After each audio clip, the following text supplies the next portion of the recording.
Hi hello ನಮಸ್ತೆ, ನಾನು ರಾಜು. ಅಷ್ಟೇ ನೀವು ನೋಡ್ತಾ ಇದ್ದೀರಾ centre point Kannada YouTube channel. ಇವತ್ತಿನಿಂದ ಅಂದರೆ ಜನವರಿ 13ರಿಂದ ಫೆಬ್ರವರಿ 26ರ ತನಕ ಅಂದರೆ ಮಹಾಶಿವರಾತ್ರಿಯ ತನಕ ಪ್ರಯಾಗ್ರಾಜ್ನಲ್ಲಿ ಅಂದರೆ ಉತ್ತರ ಪ್ರದೇಶದ ಪ್ರಯಾಗ್ರಾಜ್ನಲ್ಲಿ ಮಹಾಕುಂಭಮೇಳ ಅನ್ನುವಂಥ ಸನಾತನ ಧರ್ಮದ ಒಂದು ಸಂಕೇತದ ಒಂದು ಮಹಾಕುಂಭಮೇಳ ಇವತ್ತಿನಿಂದ ಪ್ರಾರಂಭಗೊಂಡಿದೆ. ಅದ್ದೂರಿ ಚಾಲನೆ ಕೂಡ ಸಿಕ್ಕಿದೆ.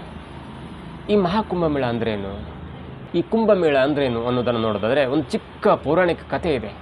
ಅದು ಶತಮಾನಗಳ ಹಿಂದಿನ ಕಥೆ, ಅದು ಪೌರಾಣಿಕ ಕಥೆ. ಸಾಮಾನ್ಯವಾಗಿ ದೇವತೆಗಳು ಮತ್ತು ರಾಕ್ಷಸರ ನಡುವೆ ಯುದ್ಧ ನಡೀತಾನೆ ಇರುತ್ತೆ. ಅದು ಇಂದ್ರನ ಪಟ್ಟಕ್ಕಿರ್ಬೋದು, ಅನೇಕ ವರಗಳಿಗಿರ್ಬೋದು, ಅಥವಾ ಅನೇಕ ತಪಸ್ಸಿಗೋಸ್ಕರ ಯುದ್ಧ ನಡೀತಾನೆ ಇರುತ್ತೆ. ಒಮ್ಮೆ ಅಮೃತಕ್ಕಾಗಿ ಯುದ್ಧ ನಡೆಯುತ್ತೆ. ಅಂದರೆ ಅಮೃತ ಕುಡಿದ್ರೆ ಅದಕ್ಕೆ ಸಾವಿರಲ್ಲ, ಅಂದರೆ ತಮಗೆ ಸಾವಿರಲ್ಲ. ದೇವತೆಗಳು ಕೂಡ ಅಮೃತಕ್ಕಾಗಿ ಹೋರಾಡ್ತಾರೆ, ಈ ಕಡೆ ರಾಕ್ಷಸರು ಕೂಡ ಅಮೃತಕ್ಕಾಗಿ ಹೋರಾಡ್ತಾರೆ.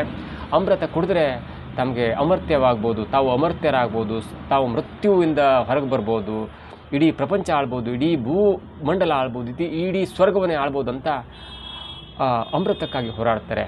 ಹಾಗೆ ಹೋರಾಡೋ ಒಂದು ಕಾಲಘಟ್ಟದಲ್ಲಿ ಸಮುದ್ರ ಮಂಥನ ಅನ್ನುವಂಥ ಮಹಾಕ್ರಿಯೆ ನಡೆಯುತ್ತೆ.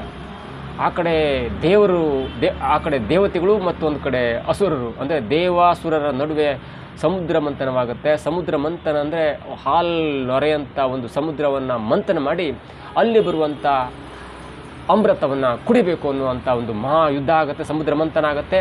ವರ್ಷಾನುಗಟ್ಟಲೆ ನಡೆದಂಥ ಈ ಮಂಥನದಲ್ಲಿ ಒಮ್ಮೆ ಅಮೃತ ತುಂಬಿದಂಥ ಕಳಸ ಸಿಕ್ಬಿಡುತ್ತೆ. ಇಬ್ಬರು ಖುಷಿ ಆಗ್ತಾರೆ, ದೇವಾಸುರರು ಇಬ್ಬರು ಖುಷಿ ಆಗ್ತಾರೆ. ಆ ಕಡೆ ಅಸುರರು ಅಂದರೆ ರಾಕ್ಷಸರು ತಮಗೆ ಅಮೃತ ಸಿಗುತ್ತೆ, ಮತ್ತು ಈ ಕಡೆ ದೇವತೆಗಳು ತನಗೇ ಅಮೃತ ಬೇಕು ಅನ್ನುವಂಥ ದೃಷ್ಟಿಯಿಂದ ಇಬ್ಬರು ಹೋರಾಡ್ತಾರೆ, ಇಬ್ಬರು ಕಚ್ಚಾಡ್ತಾರೆ, ಇಬ್ಬರು ಕಿತ್ತಾಡ್ತಾರೆ. ಆ ಕಳಸ ಹಾಗೇ ಇರುತ್ತೆ. ಅದನ್ನು ನೋಡಿದಂಥ ಇಂದ್ರನ ಮಗ ಜಯಂತ ಆ ಕಳಸವನ್ನು ಎತ್ಕೊಂಡು ಓಡೋಗ್ಬಿಡ್ತಾನೆ. ಆವಾಗ ಇಬ್ರಿಗೂ ಗಾಬರಿ ಆಗುತ್ತೆ. ಏನಪ್ಪ, ನಮಗೆ ಕೈಗೆ ಬಂದ ತುತ್ತು ಬಾಯಿಗೆ ಬರಲಿಲ್ಲ ಅನ್ನುವಂಥ ಒಂದು ಸ್ಥಿತಿಯಲ್ಲಿ ಇಬ್ಬರು ಆ ಜಯಂತನನ್ನು ಬೆನ್ನಡ್ಸ್ಕೊಂಡು ಓಡೋಗ್ತಾರೆ. ಜಯಂತ ಓಡ್ತಾನೆ ಇರ್ತಾನೆ. ಒಂದಿನ ಓಡ್ತಾನೆ, 2 ದಿನ ಓಡ್ತಾನೆ, ಬರೋಬ್ಬರಿ 12 ದಿನಗಳ ಕಾಲ ಓಡ್ತಾನೆ.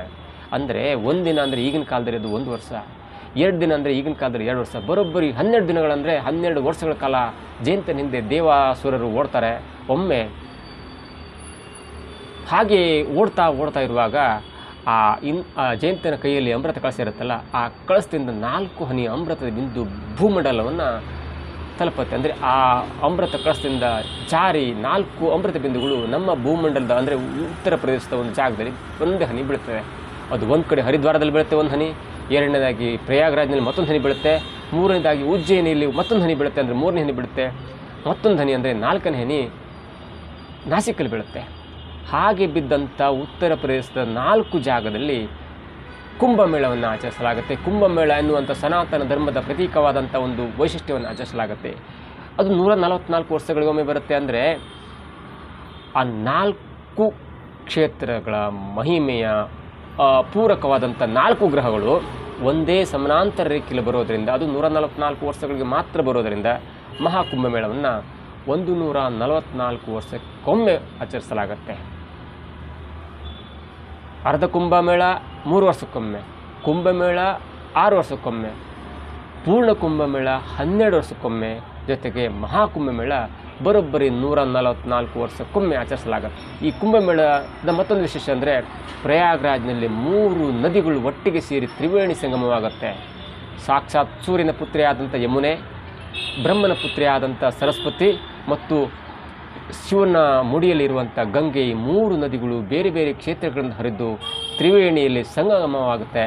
ಆ ತ್ರಿವೇಣಿ ಸಂಗಮದಲ್ಲಿ ಜನರು ಸ್ನಾನ ಮಾಡಿದರೆ ತಮಗೆ ಮೋಕ್ಷ ಸಿಗುತ್ತೆ, ತಮಗೆ ಮೋಕ್ಷ ಪ್ರಾಪ್ತಿಯಾಗುತ್ತೆ ಅನ್ನುವಂಥ ಒಂದು ಉದ್ದೇಶದಿಂದ ಕೋಟ್ಯಾಂತರ ಜನರು ಪ್ರಯಾಗ್ರಾಜ್ನಲ್ಲಿ ಬಂದು ಸ್ನಾನವನ್ನು ಮಾಡ್ತಾರೆ. ಅಂದರೆ ಈ ಕುಂಭಮೇಳದ ಅಂದರೆ ಮಹಾಕುಂಭಮೇಳದ ಟೈಮಲ್ಲಿ ಸ್ನಾನವನ್ನು ಮಾಡ್ಕೊಂಡು ತಮ್ಮ ಪಾಪಕರ್ಮವನ್ನು ತೊಳ್ಕೊಳ್ತಾರೆ.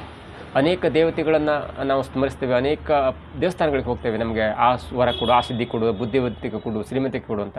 ಆದರೆ ಪ್ರಯಾಗ್ರಾಜ್ನಲ್ಲಿ ಎಲ್ಲರೂ ಹೋದಷ್ಟು ಯಾರೂ ಶ್ರೀಮಂತಿಕೆಯನ್ನು ಬಯಸಲ್ಲ, ಯಾರೂ ತಮಗೆ ಐಶ್ವರ್ಯ ಅಂತಸ್ತು ಕೊಡುವಂಥ ಬಯಸಲ್ಲ.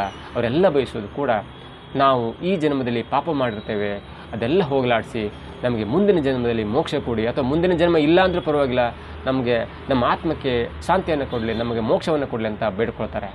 ಪ್ರಯಾಗ್ರಾಜ್ನಲ್ಲಿ ನಡೀತಾ ಇರುವಂಥ ಒಂದು ಮಹಾಕುಂಭಮೇಳದ ಮತ್ತೊಂದು ವಿಶಿಷ್ಟ ಅಂದರೆ ಜನವರಿ 13 ಇವತ್ತಿನಿಂದ ಫೆಬ್ರವರಿ 26 ಮಹಾಶಿವರಾತ್ರಿಯ ತನಕ ಬರೋಬ್ಬರಿ 45 ದಿನಗಳ ಕಾಲ ಅದ್ಧೂರಿಯಾಗಿ ಈ ಮಹಾಕುಂಭಮೇಳ ಪ್ರಯಾಗ್ರಾಜ್ನಲ್ಲಿ ಜರುಗುತ್ತೆ.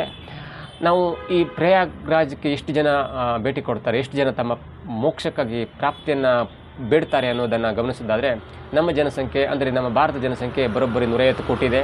ಹಾಗೆ ಚೀನಾದ ಜನಸಂಖ್ಯೆ ಕೂಡ ಬರೋಬ್ಬರಿ 150 ಕೋಟಿ, ಅಂದರೆ ತಲಾ 150 ಕೋಟಿ ಜನಸಂಖ್ಯೆ ಭಾರತ ಮತ್ತು ಚೀನಾ ಹೊಂದಿದೆ. ನಂತರ ಬರೋದು ಅಮೆರಿಕ 36-37 ಕೋಟಿ ಇದೆ.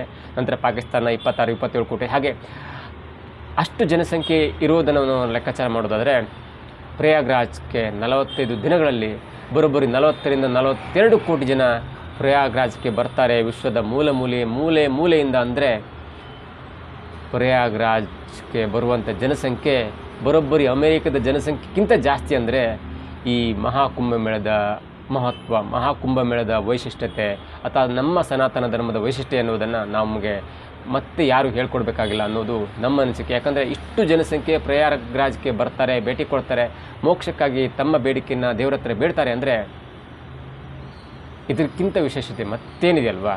ಇದಾಗಿತ್ತು ಇವತ್ತಿನ ವಿಶೇಷ. ನೋಡ್ತಾ ಇರಿ centre point Kannada YouTube channel. ನಮಸ್ತೆ.